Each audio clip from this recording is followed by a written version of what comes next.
लग्नाचे दागिने म्हणजे श्रीमंत पेशवाई दागिने, नाशिकचे सुप्रसिद्ध सराफ मयूर अलंकार सराफ।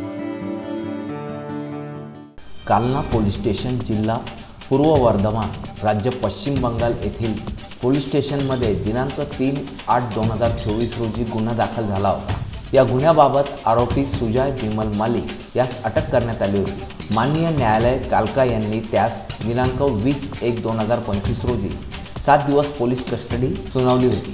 कालना पोलीस पथक आरोपीस शासकीय रुग्णालयात तपासणीसाठी घेऊन गेले असताना सदर आरोपी हा पोलीस कस्टडीत असताना फरार झाला होता, म्हणून कालना पोलीस स्टेशन, जिल्हा पूर्व वर्धमान, राज्य पश्चिम बंगाल येथे गुन्हा दाखल करण्यात आला होता।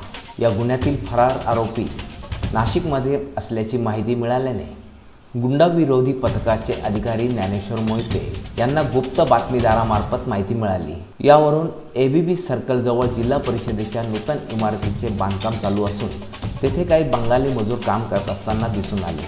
त्यावेळी आरोपी पोलीस आल्याची चाहूल लागताच हातातील मजुरी काम सोडून पळून जात असताना गुंडाविरोधी पथकाचे सहाय्यक पोलीस निरीक्षक ज्ञानेश्वर मोहिते, पोलीस अंमलदार विजय सूर्यवंशी, प्रदीप ठाकरे, अक्षय गांगुर्डे, गणेश भागवत, कल्पेश जाधव, घनश्याम महाले यांनी त्याचा पाठलाग करून त्यास शिताफीने ताब्यात घेऊन पश्चिम बंगाल येथील पोलीस पथकाच्या ताब्यात दिले। जितेंद्र इंगळे, मी नाशिककर न्यूज, नाशिक।